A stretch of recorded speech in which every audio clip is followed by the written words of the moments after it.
Despite a spread of winners, no one seems able to keep up with Bradley Holly over the long run. However, as we've seen in the past, things can change in a heartbeat with such a short season. Consistency may be Holly's strength, but there's no accounting for the unpredictable nature of oval racing. Atlanta is nearly flat out, and that means accidents are likely to be quick and dramatic. We'll see if he can keep it up as we get ready to watch round 5 of the PRL NASCAR Truck Series, and you'll see it all live here on the Global SimRacing Channel. Hi, I'm Joe Peak, and with me in the booth is Adam Lindgren. Behind the scenes is our director, Sean Crackers Ambrose, and he's using cameras provided by Dougie Beard.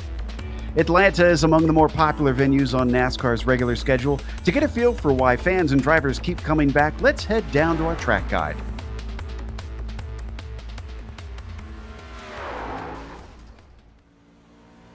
Hello everyone and welcome to the Atlanta Motor Speedway. My name is Brian Yazek and I'll be taking you for a spin around Atlanta in the GSRC Silverado.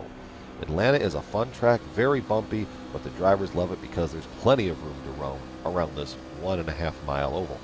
For your hot lap, you're going to be swinging it right through the middle of the track here, cutting the dog leg a little bit with your left side tires, driving it down into turn 1, and you're going to lift out of the throttle from full throttle down to about 90% and then get almost right back immediately into it. You're doing that just to let the nose set on the truck so it doesn't plow off of the corner. Turn 3, you're going to drive it right in until you see the yellow sign. Roll out of it probably to about 60% throttle, keeping on that white line right there on the bottom, and then back into the gas and swinging it back out to the wall. As the run progresses and tires and fuel fade off, you might see guys in turns 1 and 2 take this sort of line through here. So what this will do is this doesn't put as much strain on that right front tire, and it gives it more grip through the corner. Plus, it gives you an amazing run off the backstretch, which you could potentially use to set up a pass going into turn 3. Turn 3 still on the bottom. You will hear guys roll out of that throttle all the way out just to let it set right back out to the wall and cutting the dog leg a little bit. Atlanta is going to be a blast. The Silverado trucks will create a great draft, so you're going to see a lot of great passing, a lot of great passing opportunities, and all in all, it's just going to be a great race. So, without further ado, let's get back to the action. My name is Brian Yazek, and this was a lap around the Atlanta Motor Speedway.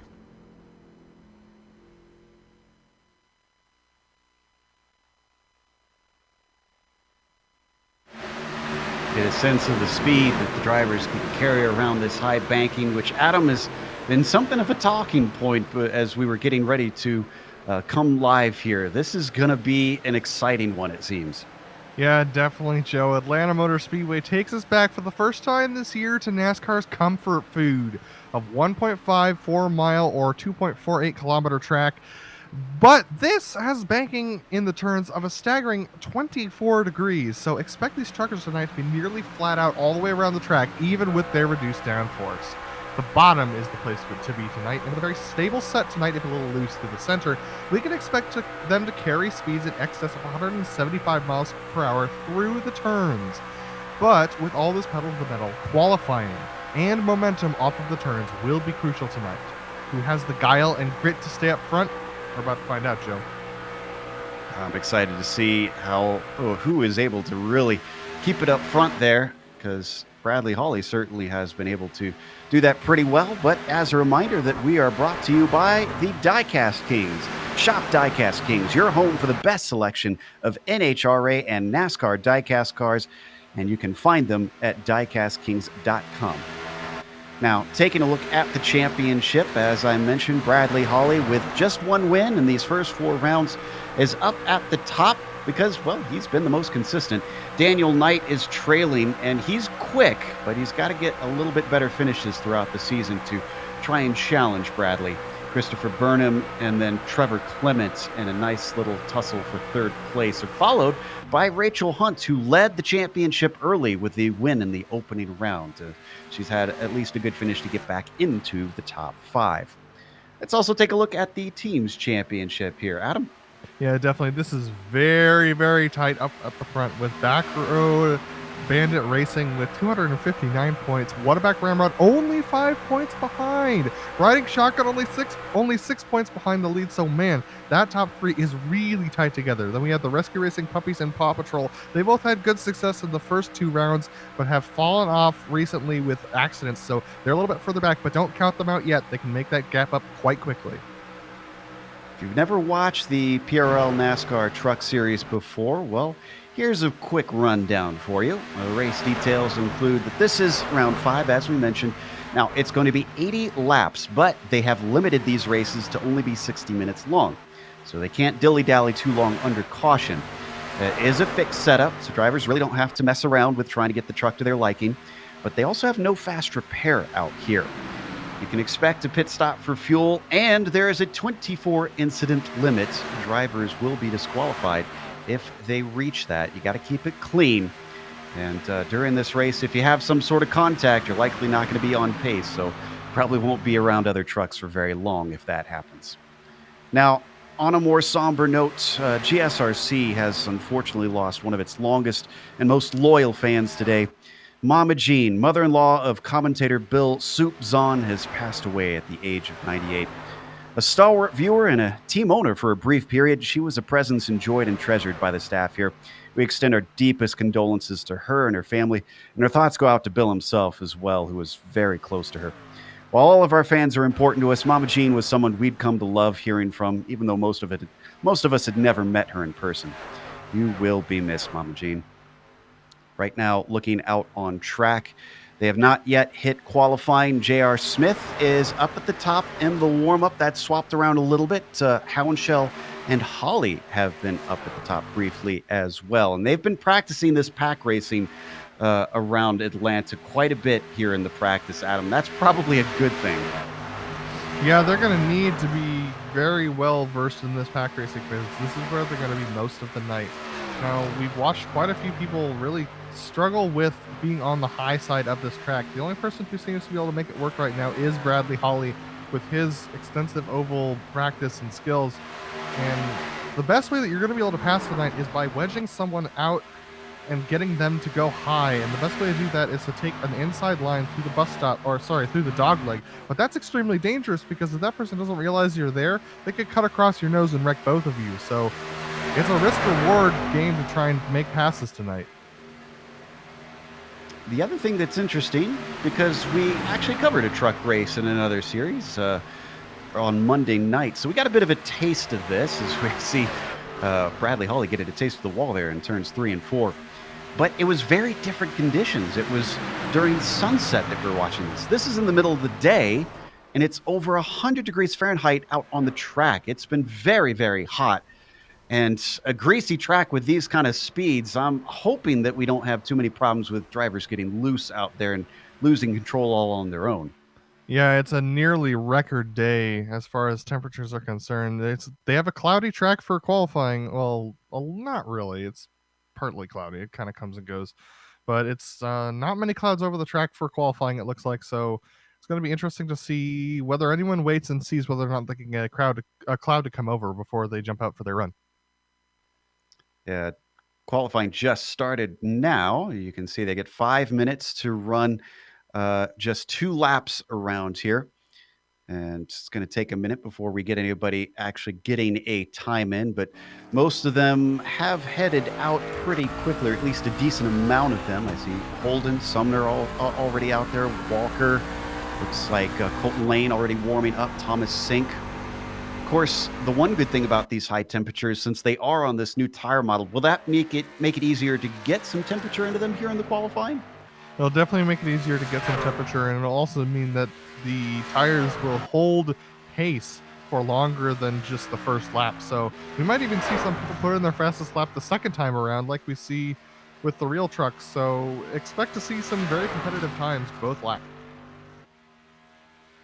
All right. Many of them have already started that first timed lap now, having the warm-up done as we watch the number 66 come around. Let's see what he can do. Dominic Pagine, the Canadian, getting ready to set a time as he hits 3 and 4. Few drivers ahead of him getting times on the board. Bajin himself, a 30.282. That's good enough for second place onto the front row. It'll be interesting to see how many of these lap times are within half a second of one another, just because of how fast this track is and the fact that you can do it flat out. We're going to see a lot of people right in there at that 130.2. Wow, look at that. Barry Peel up to a 30.037 on his second lap, and Jared Mogard underneath 30 seconds. This is impressive. Johnson just shy of him. Clement goes quicker than Paul Johnson as well. The order is changing very, very quickly. We're waiting on a few major players to get out there. Bradley Hawley is just taking off from pit lane right now. Charles Sumner has not left his box yet either, so very interesting. Here comes Nicholas Hunter off of 4 on his, I believe it's his first lap. And yeah, that's a warm-up lap for him, it looks like. Daniel Knight just came across for his first-time lap. Ooh, this is a very poor one, though. Knight all the way down in 18th. Remember, he tends to be incredibly quick here in the number 17.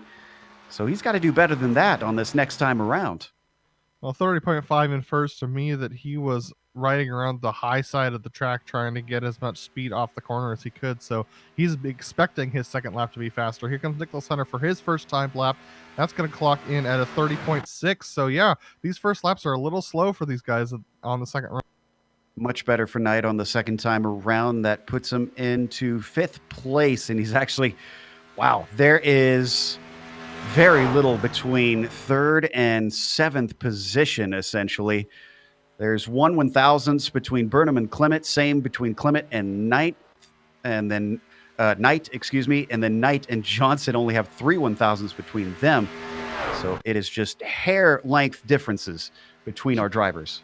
I mean, Joe, it's 3/10 covering the field all the way back until 18th position, so it's very tight right now. William Hartman hasn't set a time. He tends to be vying for wins in this series as we watch Burnham come across. Burnham puts himself into 4th.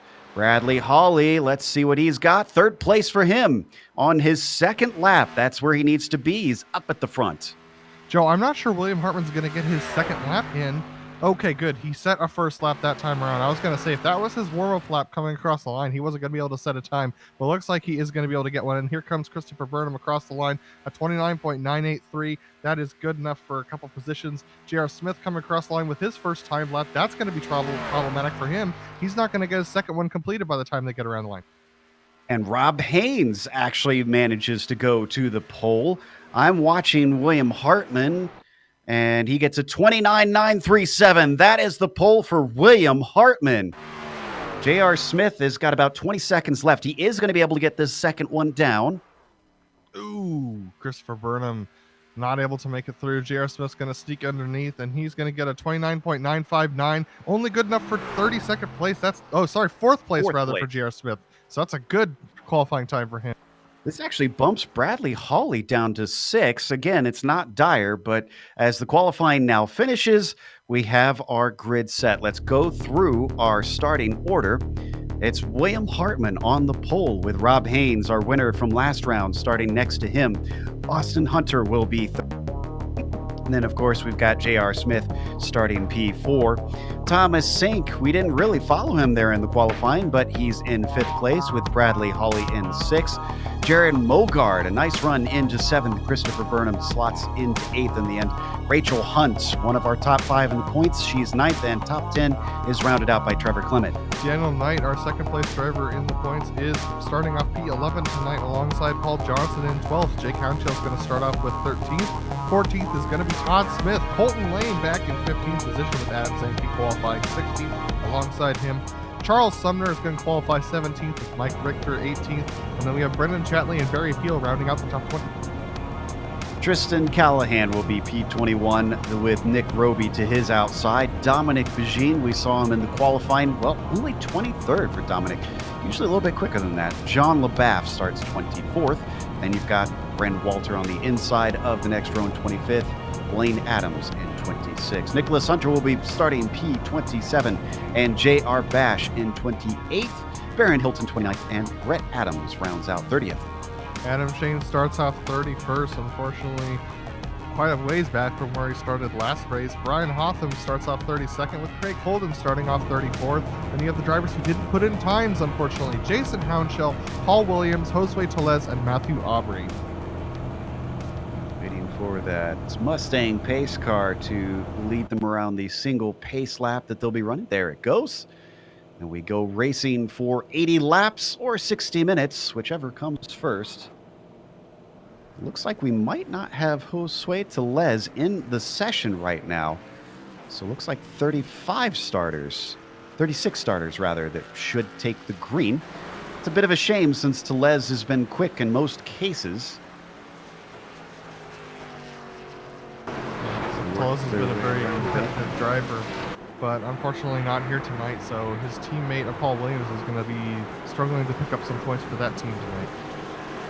Yeah, that is a good point. That hurts them in that team championship. It is important to the drivers. Getting a little bit of instruction from the stewards. They want them to have a nice, clean race, especially after we've had Eldora and Michigan. Michigan was an exciting finish, though. That green-white checkered was something else. See if we get that today. We're getting ready to be released. William Hartman will have control of the field. 67 doesn't have his old rival of Holly immediately next to him, but we'll see if Holly can gather himself up to get next to him in the first few laps. Pace car is in, and the green flag is out. Hartman gets on the loud pedal. Rob Haynes, not the best of starts there to his side. He gets a bump from his teammate, J.R. Smith, trying to get him going immediately. Up into the second position. Looks like Austin Hunter is going to have that low line and have that desired spot. So far, though, pretty calm here through the first few corners. Fairly calm. That looks like that is Todd Smith who's falling to the back of the field, but this front pack up front is very, very tight packed together, and they're doing a good job of holding it together, but it is very tense moments for these drivers at the beginning of this race. Very tight bumper to bumper stuff in these trucks right now. And still too wide for quite a ways back. I'd say all the way back to about 12th position or so. Jake Hounshell and Trevor Clement in there at the double Y that you're seeing, still trying to sort themselves out. It's only the front two that have gone single file, Hartman and Hunter. It's a battle for third between Sink and Haynes. Haynes on the outside starting to lose out more and more. And wow, his teammate abandoned that pretty quickly. Smith gets in behind of Jared Mogard. Yeah, those two established traffic control trucks up there in those bright yellow, neon yellow almost trucks, they're doing a good job kind of swapping positions. It looks like that Rachel Hunt's been put to the high side. She was on the low side for the turns 3 and 4, but she's on the high side now going through 3 and 4 a second time around. And that's Daniel Knight down below on the number 17 that you see to the left. He's got that shorter line, and so far that's been working much better for most of these drivers. They're all trying to get down into that single file lane. And look at this. That's Bradley Hawley, who's fallen back to 10th now. So the 184 is not in a rush to try and move forward. Yeah, Bradley Hawley in an even number position at the start of the race. He has not been able to get to that low side, so he's stuck on the high side right underneath of Jake Hounshell, right above Jake Hounshell, rather. Jake going on the inside now. He's going to try and sneak underneath Bradley Hawley and Rachel Hunt here to move himself up to that 10th, or up to that 8th position, rather. Sort of mirrored fortunes for Daniel Knight and Bradley Hawley, because Knight has moved up from 11th to 7th already, and Hawley is slipping backward from 6th to 11th. So meanwhile, Rachel Hunt, as we see, challenged by Hounshell on the low side, can't find a way in because there is Hawley going to get at least one spot. 32 trucks underneath a blanket of 5 seconds right now, Joe. Above that is the yellow and black machine of Clement, who's also stuck on the outside. Colton Lane not going to allow him in. Ooh, we got a bit of a battle ahead of them. I see J.R. Smith and Jared Mogard dueling for 4th place. We'll make that 3rd now. Look at the head of steam that J.R. Smith has. Now that we've got the cameras on him, he's already up to 3rd place as we got some blinking from the Sink in front of him.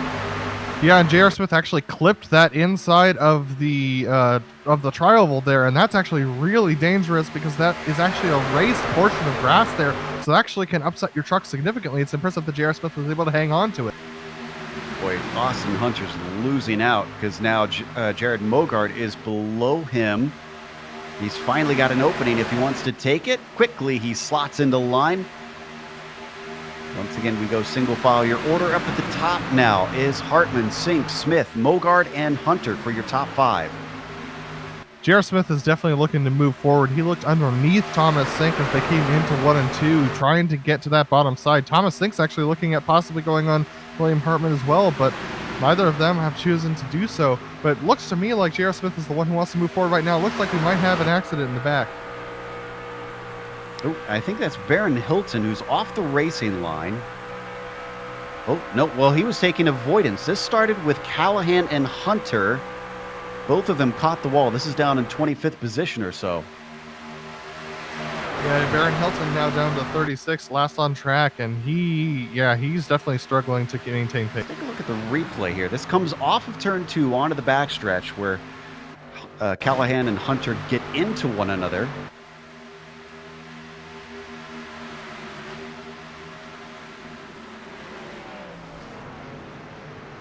See, there's Hilton, and Hilton taking the avoiding maneuvers. There's Callahan already very slow up on the high side in the 77. Yeah, look at those two. Yeah, if we could take a look at that one more time, it was on the backstretch right there. Yeah, there's the incident. Wow, that's a lot of damage for Callahan. A surprising amount. I didn't see that much damage on the truck last time I looked, but that's a lot of damage for him. I'm not sure why he drifted up into Callahan like that. There was clearly a truck there, and just almost like he didn't hear his spotter. So we come back up front. Hartman still ahead of Sink, who's been applying a lot of pressure. He is underneath that rear spoiler. Smith staying with it as well, but giving a little bit of space compared to what Sink is doing on the 67. Looks like they're getting a little bit squirrely in the back. That's Daniel Knight, who's trapped on the high side there. Underneath him is Christopher Burnham looking on the low side. And then we have Jake Hounshell and Bradley Hawley looking on this battle. And Daniel Knight's going to try and hold it down on that high side. Christopher Burnham did not have a run, really, but he's going to try and make this work. Look at this for second place, actually. That's J.R. Smith underneath Thomas Sink. Thomas Sink's getting pushed on. He got a nose under. This is what Smith was waiting for. Sink can't do anything here. He's going to try and gut it out, though. Holds onto it. Looks to carry the momentum way up high on the banking, actually. And it doesn't keep him in the position. In fact, it doesn't allow him to get back down in time before Mogart gets underneath him. Smith now up to P2 after starting this race in 4th. Yeah, Austin Hunter has to get right to the back end of Mogart. He's not able to do so. Whoa, look at this. He's actually going to go low. Austin Hunter's going down low to the low side trying to get underneath Thomas Sink, but Thomas Sink still has the gap and is able to turn down into the corner. But man, that was really close. Thomas Sink almost lost the opportunity to stay on that low side, but now it's Austin Hunter who's in trouble because Rob Haynes is looking to the inside. He clips the grass and he blows up everybody behind him. Daniel Knight now going to take advantage of that. He's the one that you see in the number 17 in black, red, and a little bit of white there. Fortunately, not the desired line thus far. Bradley Hawley and Jake Hounshell are watching carefully to see what happens with him. Oh, and there you see up ahead, that's Sink and Mogart side by side. And they're battling side by side, trying to survive right here. It's really, really tense. It looks like these trucks are getting kind of squirrely now as they go across the trioval at these speeds. Man, oh man, just barely hanging on to it off the... He's sticking with it. That's Mogart in the 00 up on the high side, and we got a caution on the backstretch. Looks like Clement involved in this. Charles Sumner in there. A lot of trucks, actually. Dominic Begine. Brandon Walter as well. Started with Daniel Knight. Oh. Hounshell clips him. That sends Knight back into it, and the first one to come upon it was Zemke. Or no, not Zemke, it was Sumner. Oh man, Sumner this is just blind. Yeah, this is It's surprising not. It's surprising more trucks than that didn't get involved in this, because this was right in the middle of the track. We're going to take a look at Charles Sumner. He had nowhere to go here. Yeah, you could see he had Hunt in the way, and then as soon as he ducked out, there was a truck. Chatley got a big piece of that. Then everybody checking up behind caused Bajin and Walter to unfortunately slide up into the wall. We come back live. We're coming in for pit stops here. They went green for about 15 laps of racing. As you mentioned, tires were getting pretty squirrely, so expecting most to take all 4 here. With the exception of Barry Peel, and it looks like Todd Smith didn't take tires, but everybody else is in. And before that caution happened, we actually had an accident on the backstretch between Baron Hilton and Blaine Adams. Both of them had just Baron Hilton had a single truck accident that actually involved Blaine Adams, so those two are in getting significant engine repairs as well. Watching to see if we have any dramatic calls. Looks like Jake Houndshell had to take repairs because he was in long, but I'm not seeing anybody risk taking 2 tires. Anybody who took tires got all 4 fresh ones put on. It'll be interesting to see whether anyone takes any notes from last week with the surprising win with 2 tire strategy that happened last week here in the PRL Truck Series. It's a new strategy that really hasn't been viable in iRacing for quite a long time, so it'll be fascinating to see whether that comes into play later on in this race. Well, and this is a bit unknown territory for us too, at least for me, because as it looks like Todd Smith is going to come in for tires now. At the race on Monday, they went about 6 or 7 laps under green for the first time, and then some of them came in for tires, but some did not. But those that did not were able to hold out. Granted, again, it was a colder track, and it was much fewer laps than what they had here under green. So kind of not sure how this is going to play out for Barry Peel. Yeah, I'm very interested to see whether or not he's able to hang on to that lead. But he's going to have a charging William Hartman, Thomas Sink, and J.R. Smith, who are battling very hard at the front of the pack just before this caution, right behind him, trying to gain those positions back. Boy, a lot of trucks were taken out with that. Again, they have no spare truck out there, so essentially you have to stay in for repairs if it's severe. Knight, Zimke, Chatley, Roby, Sumner, Adams, Hilton, they've all been sitting in for 2+ minutes, some as many as 3 minutes, taking repairs. And we've only got, I'm seeing 26 trucks out running right now, considering we had 36 start. That's a lot to take out in our first incident. Yeah, and a couple of those happened beforehand, like Tristan Callahan, as we're seeing going down pit road. His accident happened beforehand. We also had the Blaine Adams, Baron Hilton incident, so it was really only 6 trucks involved in that incident, but that's still a significant portion of the field. Yeah, the 77's got to hope that after repairs that thing does run like a deer, because with any sort of damage, drivers have been complaining about the almost parachute effect of the drag with the truck not being pristine. All right, Peel's going to have control. You can see we've gone double file. Looking to see if any of our drivers that did have to take tows have been able to come back out a few laps down, and unfortunately doesn't seem like any of them have. Adams, Zimke, and Walter have all DNF'd. They've already left the session. Their day is done.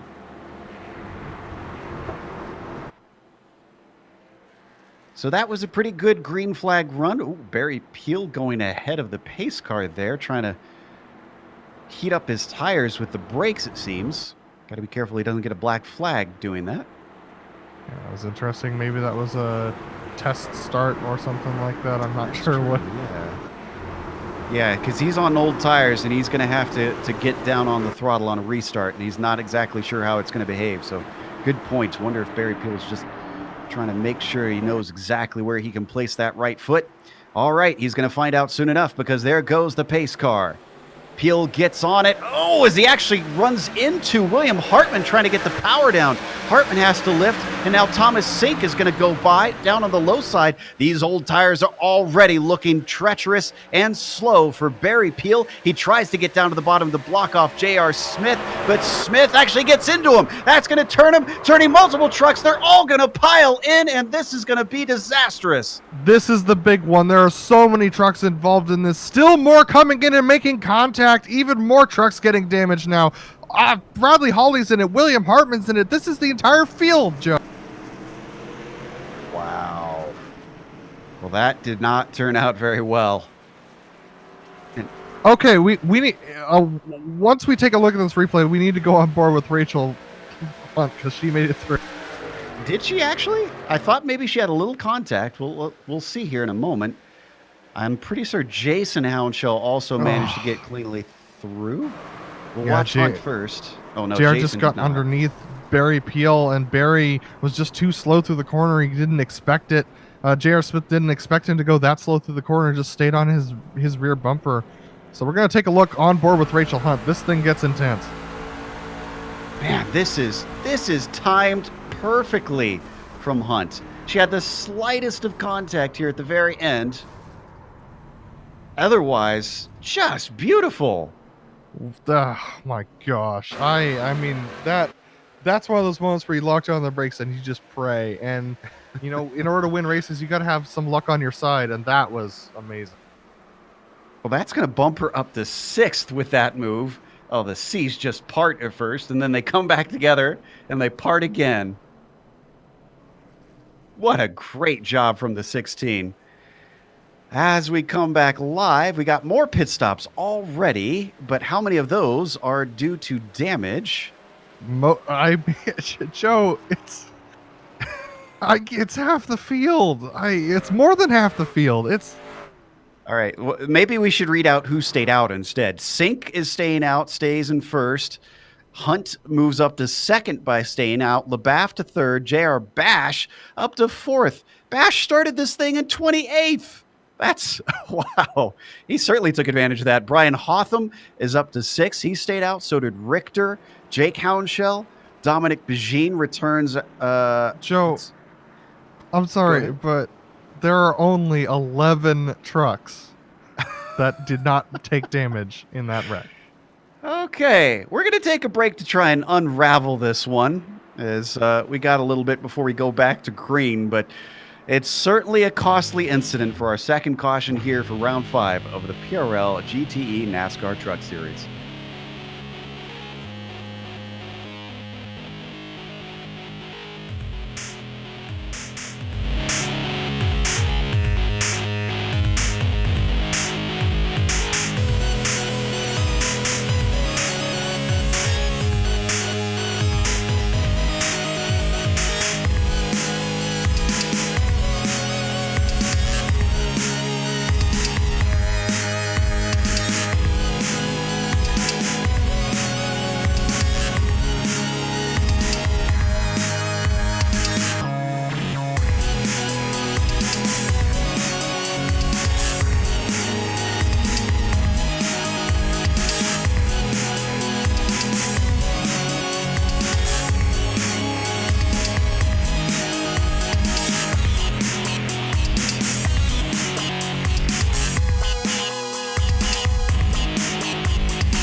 Welcome back to Atlanta Motor Speedway. We're getting ready to go green again, and I believe we have maybe about 20 trucks left to take this restart, as we had one of the biggest wrecks we've seen in a while here on the channel. Onto the backstretch. It's going to be lap 25 when we go green, and Sink has Hunt next to him. Those two are certainly fast drivers. We've seen Hunt win a race. Could they maybe pick up where everybody else has faltered in what has been a tumultuous race already? Mustang pace car is in.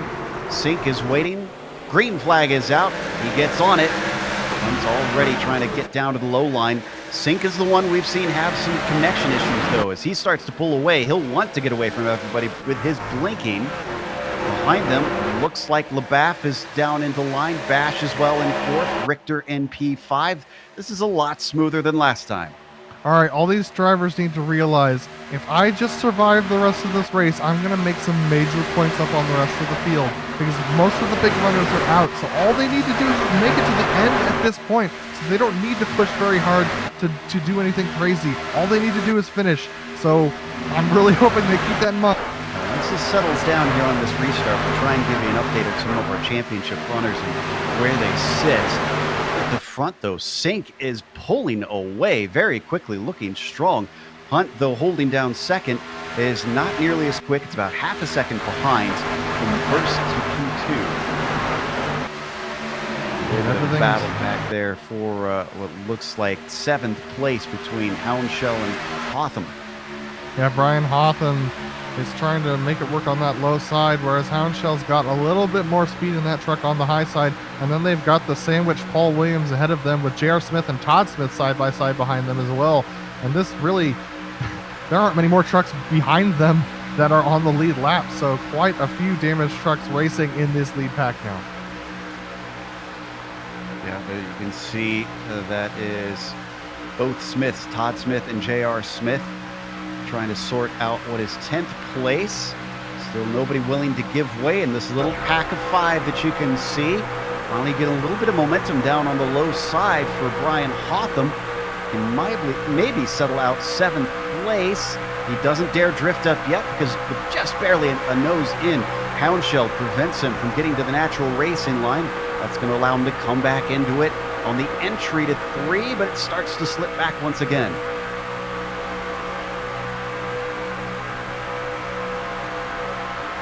J.R. Smith and Todd Smith almost ran into one another, and it's going to be 3 wide in the first turn here, as it looks like that is Paul Williams diving to the low side underneath Hotham and Houndshell. That is a crazy move as the two dive into turn 1 and 2. Now they're going to 3, 4, 3 wide again, and now we have a contact. That's another wreck. Oh, Hotham's almost going to catch it, and he gets hits, and that sends him back up. Craig Holden hits him. Caution is back out. Nicholas Hunter, unfortunately, blows his engine. Day over for the 109. He almost caught it. Almost caught it. I mean, I'll be honest, Joe, there is absolutely no need for 3 wide racing at this point. Everyone's got a top 10 settled down here if they can just make it to the end of this race. And here they are going 3 wide for 7th, 8th, and 9th. This is crazy stuff in the back of the pack. Poor Hotham was a pinball, too. Gets hit by one, hits the other again. 13 tries to catch it, and there goes the 109. And then there was Holden as well, just plowing into him. All right, we are back around behind the pace car, and it looks like not seeing any pit stops yet again, even though we had a couple laps under green. We're watching from onboard Hunter. Ooh, that was a big hit. Yeah, it looks like about 8th on back from J.R. Smith on back decided to come down pit road as we come back live. And yeah, so Nicholas Hunter in there getting repairs done. I mean, there are so few clean trucks left, Joe. Really is. Waiting for these pit stops to come back out the other side. Let's see who's able to come out first. Sink still leads. Hunt in second. John LeBaff in third. Bash in fourth. So not much has changed since the last restart. And as they return, it looks like Todd Smith is going to be in 8th. First of the pitting drivers to get back out on track. Lane behind him in 9th. J.R. Smith back out in 10th. All right, so let's take a look at our drivers who are fighting for the championship. Let's start with our leader here, Bradley Hawley. Where is he? Still on pit Hawley road is down getting at repairs. 26th. We're still on 8 minutes on pit road so far. So he's, I mean, look at the front left. I mean, that suspension's damaged. He still needs a ton of repairs before he can get back. Daniel Knight's in the same spot. He's still taking repairs himself. He's second in the championship. Christopher Burnham, he's in 24th. He's actually still running, so he's going to get a few points over those, but he's looking pretty bad at the moment. Where's Trevor Clements? He's fourth in the points. He's up to 20th. He's also actually coming back in for more repairs. He's been in a few times. Rachel Hunt seems to be the best position, sitting fifth in the points and second on the track. Yeah, so she doesn't even need to win at this point. All she needs to do is just make it to the end of this race, and she will have a significant... She'll claw her way back up from that fifth position that she's fallen down to. So all she needs is a decent result so she can just ride for the rest of this race, Joe. Yeah, and really it was Eldora that set her back. Michigan brought her back into the picture, and another podium will be very handy. They do have one drop week in this series, mind you. So drivers who had a bad race will eventually see that put aside once we start counting that in the championship. And that'll change the picture slightly. I think we're going to be going double file this time by. Also, Daniel Knight has returned to the track just now. Sorry, go ahead. Yeah, I was going to say that Daniel Knight's actually got the right idea. It's the drivers who dropped out that I'm not sure that that was a really good idea to get out of the truck this early. Even if you have significant damage, even if all you can do is ride around the apron, it's probably a good idea to do that if you can match the minimum speed, because any points that you can get is going to be helpful after today because so many people are struggling. Well, you have to consider, though, we've got about a half an hour left. So if they have more than a half hour of repairs, they can't get back out. So some of them may have left simply because, well, I mean, they couldn't physically get the truck out on the pavement in time. So we ride on board right now, of course, with the fourth place starter, J.R. Bash, on the outside. He and John LaBaff having climbed up from the mid-20s, late 20s actually, for J.R. Bash, 28th. To have a very good finish on their hands. I'm with you. I think for some of these drivers, don't fight too hard. Just try and hold your pace, hold your line, and take it to the checkers. Yeah, Joe, and there are only 7 clean trucks out there right now, so I think that this is really just a survive for the points day. And I mean, Rachel Hunt can battle Thomas Sink for the lead all she wants, but at the end of the day, a good finish is her goal. All right, here goes the pace car. Sink once again easily up to the front. Green flag is out. Dominic Bajin, after being involved in the very first incident, has managed to get himself back into things with a P5, but he's stuck on the outside. Oh, but he might have a chance to get in because boxed in there. But behind J.R. Bash, that allows Mike Richter to sneak through into fourth place. Yeah, the group I'm keeping my eye on is the ones right behind them. J.R. Smith, Todd Smith, and Paul Williams. Those are the 3 who are battling very closely with that group that wrecked out in the last caution. And so I expect to see these 3 kind of duking it out with each other as well. And trying to find Paul Williams in the points because he's usually been pretty quick, but I'm not seeing him right now. So we'll have to try and research that a little bit later. I wouldn't put it past Williams to maybe try and catch up to Sink and challenge him for the win if he wants to take it as we watch. Oh, there's contact between Bajin and Bash. Bash back down across the track. He gets hit by Aubrey. Otherwise, everybody else managed to avoid it. Lane may have got a small piece of it. No, I think he escaped it, actually. This looks like a little bit of net code between the 66 of Dominic Bajin and J.R. Bash in the 28, unfortunately. And so we're going to take a look at it here. J.R. Bash turns in for the corner, and Bajin is on the bottom side, and the two just come together just a little bit, and that spins J.R. Bash into the top. And that yellow car was J.R. Smith, who got a glancing blow We're going to watch from Colton Lane's view there in the number 68. See what kind of perspective he had on this incident. Oh, that's a terrifying perspective. Seeing something pinwalling down towards you is absolutely the last thing you want as a stock car driver.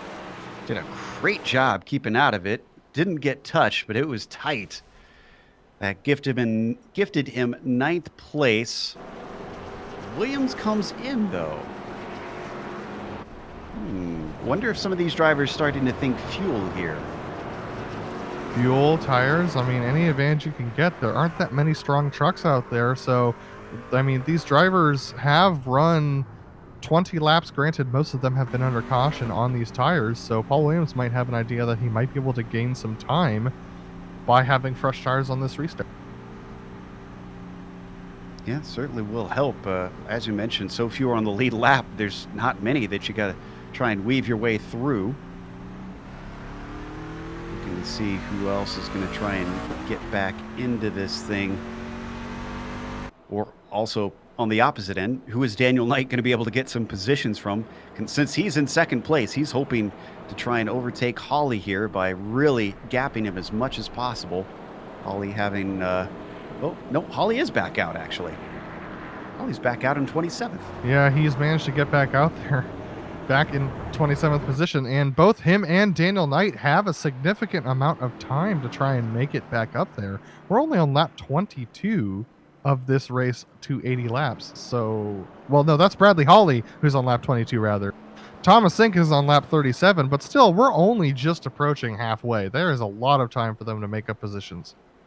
Well, that honestly makes me wonder where we are in terms of time left, too. I need to check and see exactly what it is here.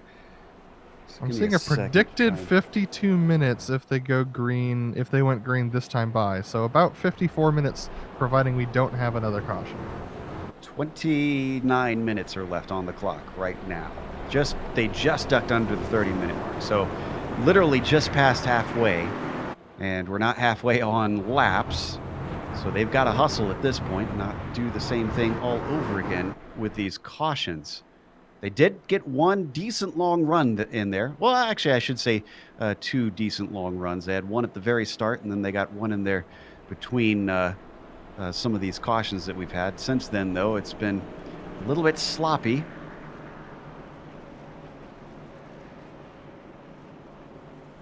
Pace car still looking for that one to go signal. Sink, Hunt, LaBaff, Richter, Bajin, your top five. J.R. Smith has managed to get himself up to 6. He started this race in P4. He could be one to challenge Thomas Sink. Yeah, Todd Smith in 7th is our last clean truck really in this race. Then we have Colton Lane, Jake Hounshell, and Tristan Callahan, in fact, in P10. So Callahan looking to get a good point stay here, along with Williams and Rachel Hunt. So just to give you an idea of our top 10 currently, only 3 started within the top 10. And in fact, let's see, 1, 2, 3, 4. So only 7, 7 of them started within the top 20. It is a very mixed up field right now.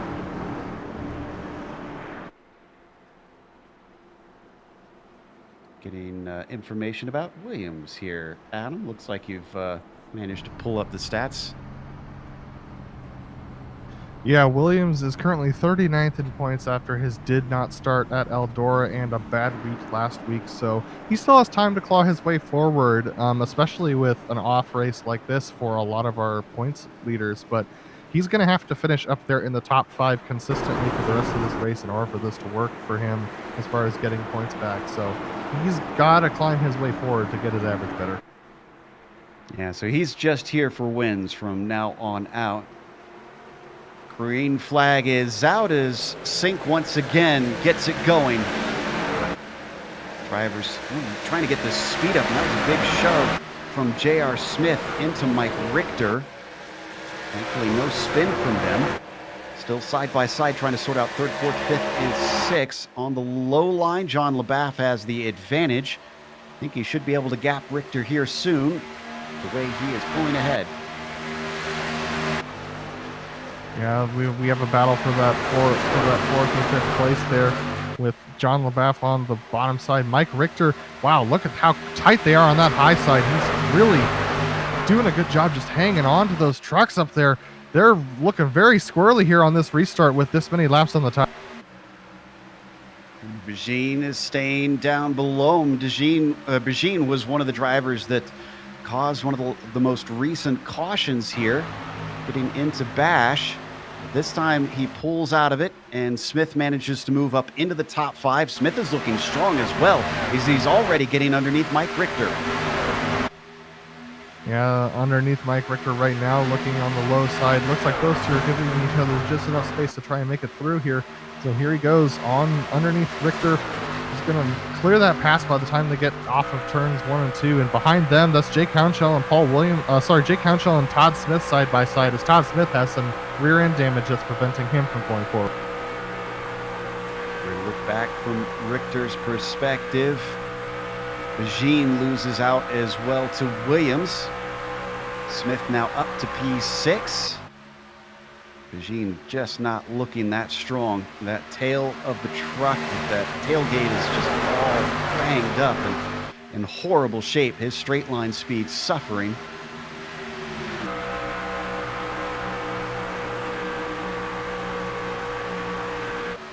Just ahead, I think Richter wants back by Smith because he tucks right up underneath the rear spoiler. Oh, a bobble behind them as Todd Smith has to catch the car just as they go side by side for P5. This might give an opportunity to Williams. He looks to the low side, but he can't make it work. Whereas J.R. Smith is underneath Mike Richter's underneath J.R. Smith again. Richter's able to get off the corner well, but J.R. Smith is holding well on the outside line. And those two, here we go. Here comes Todd Smith underneath J.R. Smith. So, contact door to door. And looks like, oh my goodness, J.R. manages to save it. But that was a little bit of a rough and tumble. My goodness. Here's the door. Don't let it hit you on the way out because it certainly hit him on the way into the corner. Smith still running in 7th. That allows Paul Williams back up to 6th with those fresher tires. Todd Smith in front of him. Looks like he's standing still. Actually, he hits the wall. Oh, and he gets hit from behind. He gets turned around as J.R. Smith gets some more contact back there. Colton That's the 94 of Jake Hounshell. Yeah.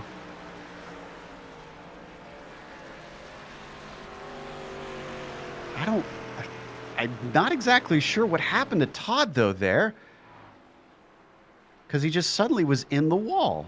Well, Todd had Paul Williams coming underneath him, so he thought about diving low to try and block him off, but then realized Paul was there, and so he tried to correct, but overcorrected and went and hit the outside wall. I've seen this kind of anomaly happen before, so very interesting stuff there from those two.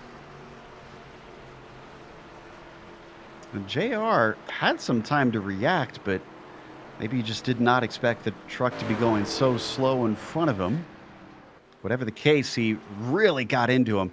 And this actually is great news for Thomas Sink because of all the drivers that look threatening. J.R. Smith was definitely looking pretty fast. Oh, and I think Smith is done for the day because he's speeding it down pit lane into his box. So he doesn't care about the penalty here unless he's just trying to... oh, no, he's gone. J.R. Smith.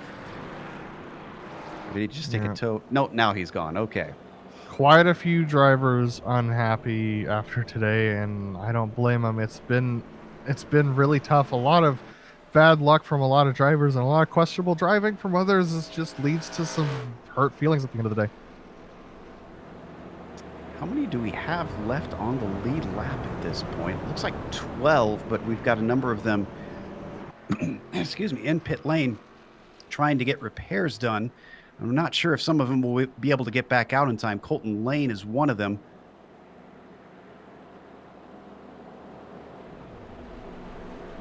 Right now, only 7 of the drivers out on track currently are on the lead lap. Everybody else on the lead lap are getting repairs. They're running out of time because Sink's already in turn 3. So here's the interesting thing. I'm a little surprised that these leaders didn't take tires this time. It's going to be really tough to try and make it to the end on these tires. I mean, they're going to have to come down for one more pit stall. But I have genuinely thought that Paul Williams had a really good opportunity of possibly taking the lead here because he pitted before that last caution. And so he's only got 12 laps on his tires, whereas these leaders have 30-plus laps on their tires and about 4 heat cycles through them after all these cautions. So Paul Williams might have a significant advantage going into this next green flag run. This is true. And there's 21 minutes left on this thing. So even if they do get cautions, if he's aggressive on the starts, that's plenty of time for him to try and pick them off, no matter how many yellows they get. Even still, credit to those up at the front, because Sink, Hunt, LaBaff, Richter haven't pitted, and they've stayed up there, so they're not too concerned about these tires. Based on the racing we've seen, certainly hasn't affected them too badly. Bajin you can lump in there as well, although he's behind Williams already. All right, we got the cars that were in the pits mostly back out. Todd Smith returns, so 9 cars, and Colton Lane has circled back around to get yet more repairs. One last time before we go double file here.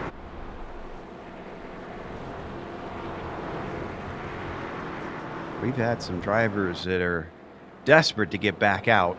Blaine Adams, Brennan Chatley, Charles Sumner have all been taking repairs for more than a half an hour, just hoping that they can maybe get on track and try and pick off a few positions. Last driver still running is Bradley Hawley. 24th position for him right now. Yep, he's in 24th position. Daniel Knight's in 21st position. So Bradley Hawley just has to pass the parked trucks of Matthew Aubrey and J.R. Bash in order to get those 2 positions back up. But that's kind of as far forward as they're going to be able to go unless Jason and Jay Cownshell's repairs take too long. So, yeah, it's kind of a battle of the pickup trucks tonight. Well, I mean, it's a pickup truck. I guess if it doesn't have dents in it, then it's not a real truck, right? So as they get ready to restart, they're going double file here, but Thomas Sink and Rachel Hunt not quite in a clean formation currently. Hunt kind of waiting catty corner to our number 48 leader. Good news is that I haven't seen Sink blink in a while. I think his internet connection has gotten better. So hopefully if he does wind up having to race, we can get some good racing there. Pace car is in. Green flag is out. There goes Thomas Sink. Down low, John LaBaff holding that desired line over Mike Richter. Richter's also going to get low. Dominic Bajin, though, gets blocked out because Williams denies him the position before he can get there. Let's see whether Paul Williams can gain a bunch of pace on these guys with his fresh tires. Looks like their tires are starting to go off in these top 4, and Paul Williams has got some speed on with those newer tires. They're a whole stint newer, so he's got an opportunity here. He might look to the inside of Mike Richter off this corner. He looks, but there's not much room down there through the quad oval. He decides not to risk it, stays back. I think he'll still have plenty of opportunities. Sink not running away from Hunt like we've seen in the previous restarts as well. She's holding on to that number 48, and down to the inside goes the number 7. Yep, this is Paul Williams we're on board with as he goes to the inside of Mike Richter. Mike Richter just trying to hang on that high side, but looks like he's starting to get a little tight off of the corners, so that's preventing him from being able to hold that bottom line against Paul Williams. Paul now is going to try and climb his way back up to the back of John LaBaff ahead of him in the 911 truck. E4 for the number 7. LaBaff, the next one up ahead. How quickly can he run him down? The temperatures have stayed pretty consistent here today so far. It's about 101 degrees Fahrenheit right now. Yeah, these top 3, I think, are just more or less riding, Joe. But look at that. Rachel Hunt, look how wide she went off of turn 4 there.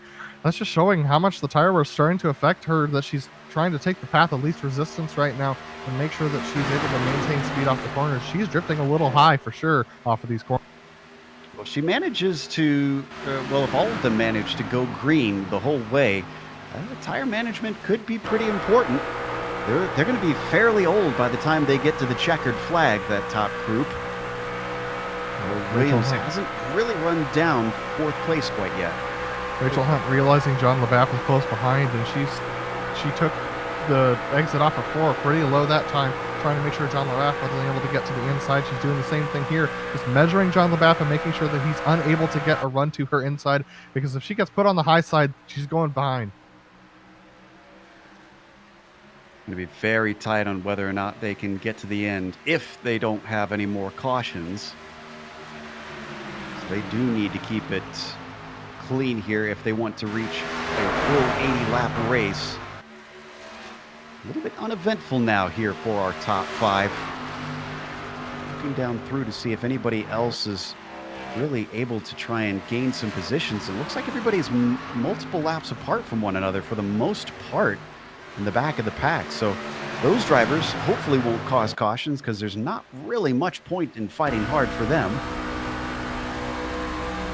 Here comes Paul Williams. He's up to the back of John LaBaffe. We're seeing it now. Paul's looking to the high side here. I think he's going to try and do an over-under here on John LaBaffe on the exit of the corner. They have the lap truck of Bradley Hawley ahead of them this pack, and Bradley's going to stay to the high side, so that's actually going to block off Paul Williams' attempt to go to the high side a little bit. Look at that, Thomas Sink a little unstable on the backstretch too, so everything happening ahead of Paul.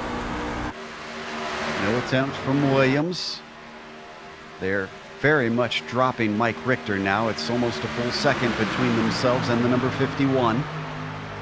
Down to 25 laps to go. Now that Williams has gotten to the back, this shows what kind of driver that number 7 is. It looks like he's really waiting patiently, looking for the right, safe opportunity here. He's gotten there. He's gotten underneath John LaBaffe. John LaBaffe tries to set it into the corner, but it's unable to do so. And Paul Williams on those fresh tires just shoots right by. This shows the advantage that they have. Paul Williams up to the 3rd position with a tire advantage. This is trouble for Rachel Hunt and Thomas Sink. I'd say so. The 7 is looking strong. Rachel Hunt, how hard is she going to fight? How hard is Thomas Sink going to try and fend him off? If I'm Rachel Hunt, leading for much of this race at this point.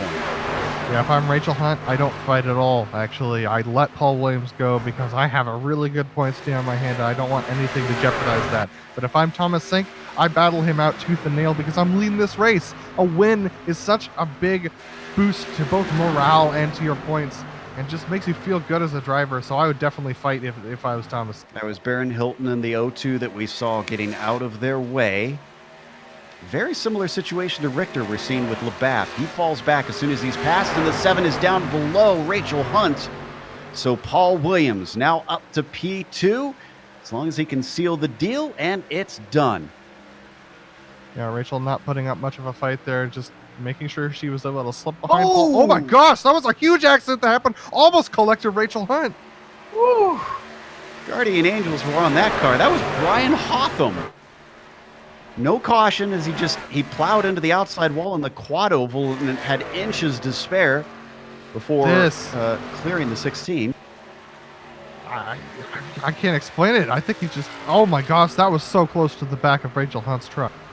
I think he did not anticipate the quad oval to be as drastic as that, because he just kind of held up to the outside to let the leaders through, and, well, the truck is not made to carry those speeds and try and go through a kink like that.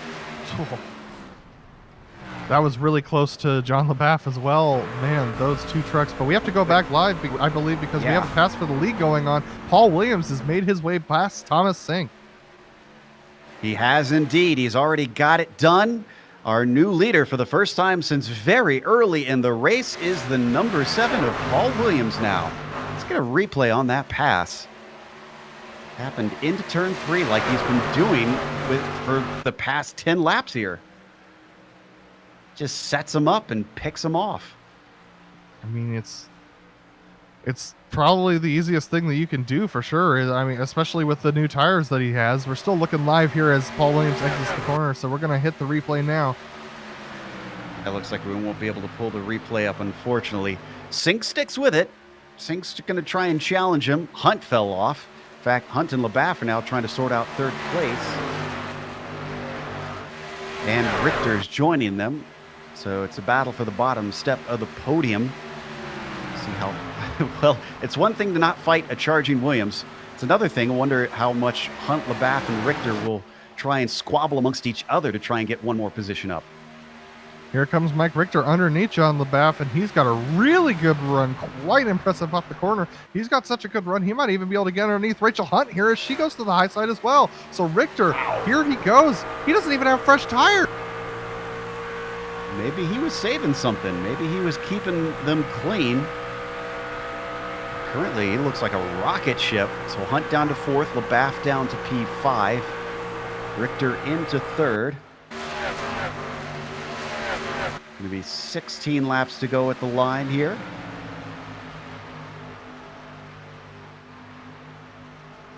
And we're down to 11 minutes on the clock.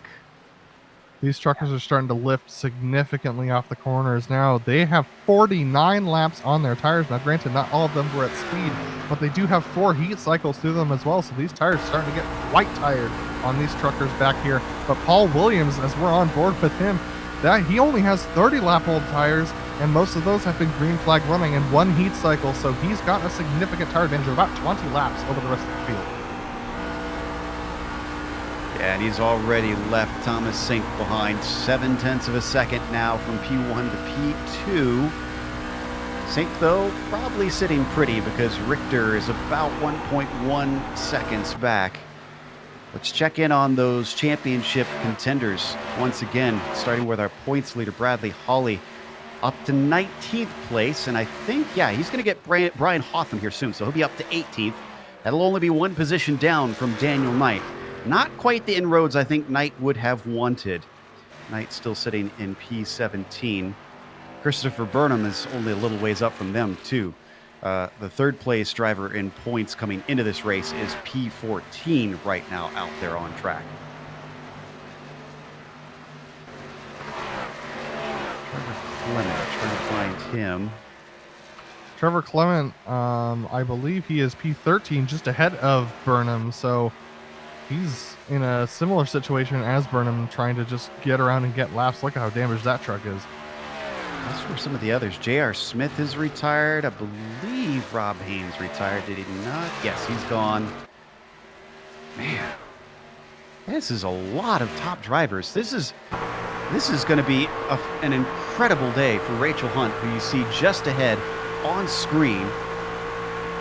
She's running in 4th place in front of John LaBeouf, even though she was considering a 2nd place and just didn't have the speed to hold on to it. This 4th place could launch her up to 2nd in points after today is done. It's possible, but man, that truck is getting extremely tight on exit, so tight that it's actually making her a little bit unstable when she gets onto the straights. John LaBeouf sees it, and he looks like he's hungry. He's going to look to the low side. Rachel stays on that middle high groove. Looks like that's keeping her from having major symptoms of that looseness. But man, this is going to be tough for her to hang on to this position. She might just give it to John if he gets close enough. On through 1 and 2 once again. LaBeouf falling back a little bit mid-corner, though, so he might be struggling with the same thing. He's got 1 lap older tires than her. We're finally down to 10 to go. Paul Williams has extended his gap up to 2.5 seconds.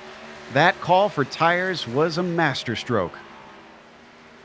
Yeah, and it didn't cost him much either because of how many trucks had wrecked earlier, so he only lost 2 or 3 positions, back down to 11th position where he restarted and has now been able to climb his way back up to the lead with a tire advantage of 20 laps on the people ahead of him. So quite a good call.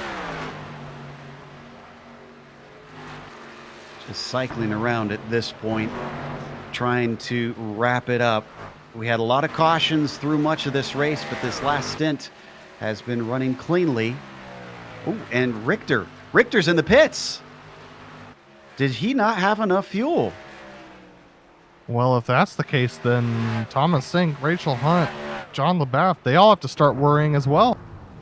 I think he didn't, because he slowed down early and actually got run into from behind by a lap truck. Wow, so this is going to put him a lap down for sure. That's a tough break for Richter. Austin Hunter pits, Dominic Begine. Yeah, it looks like they couldn't quite make it. You know what? I think all those cautions, everybody thought we were going to get at least one more to stretch this to the end. And, well, that just wasn't the case. Joe, Paul Williams might be the only driver out there who can make it to the end of the race in that front pack. The next who could have Tristan Callahan and Todd Smith. This is some crazy stuff. This might be an old school score sheet for NASCAR, because Williams might be the only driver on the lead lap come the checkered flag here. So Thomas Sink is in second right now, and he's continued to fall back. He's about 4 seconds behind. Is he maybe trying to stretch it? That could have been what some of those drivers were doing who looked slow on pace too. Maybe they were lifting and coasting a little bit here to try and get it to the end. Maybe it wasn't tires. Maybe it was fuel that they were conserving. I mean, it's definitely one of the things you have to worry about for sure. 6 laps left now. Yeah, Thomas Sink is definitely lifting in early into the corners. Rachel Hunt's not lifting quite as much, and John LaBeouf's lifting less than Rachel. So these three are going to come together here by the time they come across the line here. And John LaBeouf actually might be looking to go into the pits here. Yes, I think he is. And Rachel Hunt's going into the pits. They're all in. Oh, and this has brought a couple drivers back onto the lead lap. Tristan Callahan is the one promoted to second. And I believe Todd Smith is going to go through to third. Incredible. There he goes. Yeah. Still on the lead lap. About half a lap down. Sink's going to go a lap down. Paul Williams is coming around now. I don't think anybody else is going to be able to get on the lead lap. We're only going to have 3 trucks who finish the full 80 laps here. This is just an utterly bizarre race. One of the strangest we've seen. Here's Paul Williams with an 8.5 second lead above Tristan Callahan. Tristan, though, has 10 lap gap on tires. Todd Smith behind him, who's behind him by 10 seconds, is on the same tire strategy. So I don't think Tristan can close the gap in 3 laps. But man, this has been a very old school NASCAR race in many ways. Yeah, Thomas Sink 1 lap down in P4. Richter wound up 5th. LaBeouf 6th. Rachel Hunt, unfortunately, down to P7. Still a decent points day, especially compared to those around here in the points championship. Not nearly as good as she would have hoped. We're going to be 2 to go at the line for Paul Williams as he comes across. Just ahead of him, that's Adam Shane, already 2 laps down in the number 83, so that's not a worry for him. Yeah, and the closest Callahan. Go ahead. The closest battle we have on track is between John LaBeouf, Rachel Hunt, and Dominic Begine, who are all battling for the 6th position. But they're not really. They're not. I mean, John LaBeouf is struggling a little bit. Looks like on pace. Rachel Hunt's got some speed, but she's really going to have to send it if she wants that spot. White flag is out for Paul Williams. Not only is he quick, like I mentioned before, but clearly a very smart driver. That Diecast Kings truck is going to come to victory lane here unless we get something dramatic within 2 corners. Paul Williams. We saw him come in for tires and what looked like maybe covering things off just to play it safe. Instead, turned out to be the smartest call in the field because he's going to win here today for round 5 in the PRL NASCAR Truck Series. Mike Richter's trying to take Todd Smith off the corner. Thomas Sink off the corner. He's going to be able to do so. And it looks like Rachel Hunt passed John LaBeouf coming off of 3 and 4 as well. So she's going to get the position and move up to 6. Did LaBeouf run out of fuel there? He came in for a splash and dash. Maybe he didn't put enough in. All right. Well, that's going to be it for everybody else coming across. Many laps down, but we'll come back and try to give you the order of the finish as we get ready for a break. Stick around because we'll have driver interviews as well as the unofficial results here on GSRC.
welcome back to Atlanta Motor Speedway. We've got our results from round 5 here for the PRL NASCAR Truck Series. And no, your screen is not broken from what you're going to see for the stats here. Paul Williams was our winner. Tristan Callahan and Todd Smith rounded out the podium, and nobody else finished on the lead lap. That would be Mike Richter, who had to take a splash and dash at the end and finished in 4th with Thomas Sink behind him to round out the top 5. Rachel Hunt snagging a 6th position right at the very end. Dominic Begine also finishing P7. Austin Hunter finished 8th behind them. All of these cars a lap down, by the way. John LaBath in 9th, and then Colton Lane, first car 2 laps down, rounding out your top 10. The only car 2 laps down, rather, with Adam Shane 3 laps down. Brett Adams 5 laps down. Accompanying him is Trevor Clement on that lap, with Christopher Burnham 9 laps down. And then we have Barron Hilton 11 laps down in 15th position. Barry Peel 13 laps down in 16th. 14 laps down is Daniel Knight. Bradley Hawley's 19 laps down.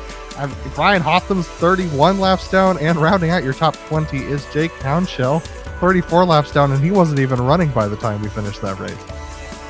Everybody else either DNFs or they are many, many laps down from there. So we've got Paul Williams ready to talk to us about that race. Now, Paul, I noticed, actually started at the back of the pack, didn't take a qualifying time. Paul, I take it that was by design. Yeah, it certainly was. I was not liking what I was seeing here with this package and what I was seeing in practice and just kind of with some of the challenges we've had here recently. So I gambled on a strategy call to stay in the back and let some things unfold, and it worked out in our favor. Really did. Now, once you found yourself with very few trucks back on the lead lap, you made a pit stop that very few others, in fact, I don't think anybody else came in with you on that last pit stop for you. Did you do that intentionally, trying to see yourself through to the finish? I did. So there was a stop before that where I didn't go, and everybody behind me did, I think starting with JR. And I thought to myself, man, that might have been the money stop that gets us to the end. And then I was looking at fuel and I said, you know what, actually no, that wasn't, but if we get another one, I'm going to go. I thought everybody else was going to as well, but they didn't. So when I came in, I kind of had a feeling if we could keep it green that I was going to be in really good shape, not only from the fuel but also just from the tires. I mean, I didn't realize how bad they were going to be there towards the end, but I know Tom and Rachel had their hands full as I caught up to them, so it kind of was just a gimme at that point. Well, obviously, with a race having missed and some poor results earlier in the season, this isn't exactly a championship run year, but this does make you our 5th different winner so far out of 5 races. Is that essentially the goal for you from here on out? Just try and take those wins and give yourself a morale boost? Yeah, it really is. It's been a very frustrating season that I'm gonna just kind of leave at that. But the one thing we've got to keep in mind is the long game, and that is the season-long championship that we're doing starting this season. So I believe, if I'm not mistaken, as long as I make all the races, this win locks me into that. And so you're right. In the short term for this season, going for wins, but also had that in the back of my mind as well. Well, congratulations on being winner number 5. Anybody you'd like to thank before you go? Yeah, absolutely. I've been waiting all season for the opportunity to be able to do this. I want to say a special thank you to Diecast Kings. Diecast Kings, we're carrying them on our trucks, so Sway and I. They opted to sponsor us and sponsor the series, both series actually, and doing a lot of good things for this league.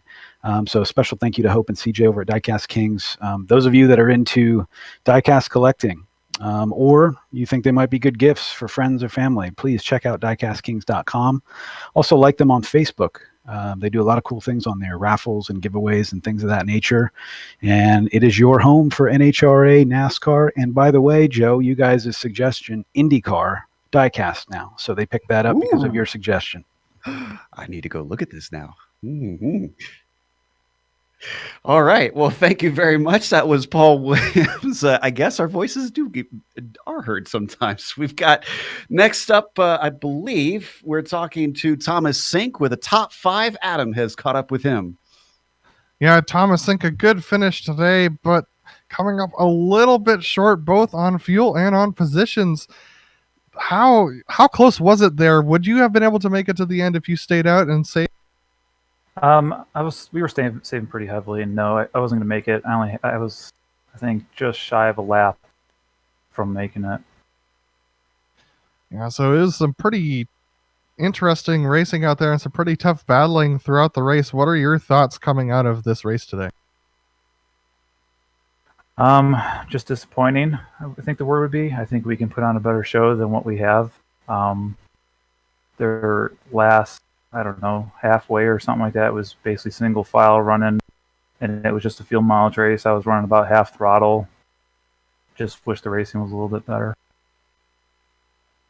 Definitely. And looking at your season so far, with a couple of decent results, how are you feeling as far as the points are concerned? I'm pretty optimistic about it.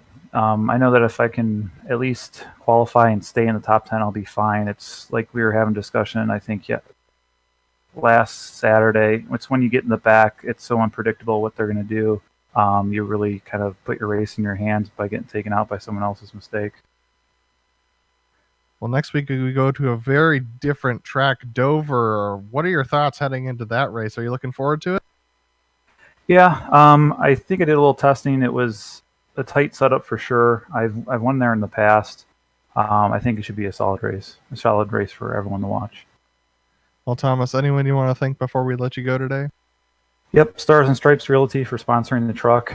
Brad Holly is actually the owner of that. Diecast Kings for sponsoring the series. Trading Paints, Inline 309, and then ABC Breadcrumb Company for sponsoring also. Awesome. Well, thanks for talking to us, Thomas, and good top 5 today. Thank you. Thank you guys for everything. That was Thomas Sink, our 5th place finisher. And next up, we have Bradley Hawley. Not having the greatest day, but talking to Joe Peak anyway. Yep, and Brad probably going to see a drop week come into play here, unfortunately. Brad, you got involved in things a little bit early in this race, so we noticed that you stayed in and got some repairs done. I mean, is that pretty much how you have to take these races? Just don't give up, try and salvage what you can out of it? Oh, absolutely. I mean, I've learned from early in my, I guess you would say, racing career is never give up and try to make the best of what cards you're given. And this we can see on the replay here on screen now. You certainly had a blown engine at one point, so it looks like it was a lengthy amount of time to get under that hood. So far, it's been a lot of different types of track, and we're still going to go to yet another different style because we've got a mile length with Dover next round. Do you see yourself faring a little bit better, or is that going to be another one where, like Atlanta, it could all go wrong pretty quickly on you? We'll have to see. I've been hearing how the setup is at that track, so I mean, it could go, really well, or could have another night like tonight, where there was massive wrecks just due to how the setup promoted the racing. Yeah, and we certainly could see that drivers were struggling out there. I guess the one consolation for you is that Knight, Burnham, Clement, all the other drivers that are close to you in the points, besides Rachel Hunt, had pretty bad days themselves. So does this kind of make you turn to that number 16 truck and keep a closer eye on her? Oh, always. I mean, with the way how well Rachel races week in and week out, I mean, everybody has bad luck, but she's always a good competitor to race against, and I know she's always a factor. All right. Well, we'll watch out for both of you in the coming weeks. Commiserations, and hopefully you get a little bit better run when we head over to the East Coast. Thank you. Y'all have a great night. It was Bradley Hawley who came in, our championship leader. We'll see if that stays the same on the way out. But that brings us to closing with some thank yous, of course. Mainly to our sponsor, Diecast Kings, who now also carry NHRA, NASCAR, and IndyCar. I actually went and looked myself at the website, and they're getting those in. That's at diecastkings.com if you want to give them a look-see. Also, thanks to the companies that provide the software and the hardware for our broadcast. They're listed here on your screen. Additional thanks go to June Lalonde, who provides our wonderful music. see the screen for how to get a hold of more of her great work. And thanks to the team today, Sean, Adam, and Dougie. If you'd like to find out more about GSRC, including upcoming races, you can find it at globalsimracingchannel.com. Check out our social media. Our Twitter is at GSR Channel, Facebook is Global Sim Racing Channel, and Instagram is GSRC_Graham. Don't forget to head on over to our YouTube page and hit that big red subscribe button so that you don't miss a moment here on GSRC. As we mentioned, we're heading to Delaware for the next round. That'll be at Dover, Wednesday, January 29th at 8:50 p.m. Eastern. But we have upcoming races for other series listed on the screen, so check those out and mark them down on your calendar. But until next time, race clean, race hard, see you on the track.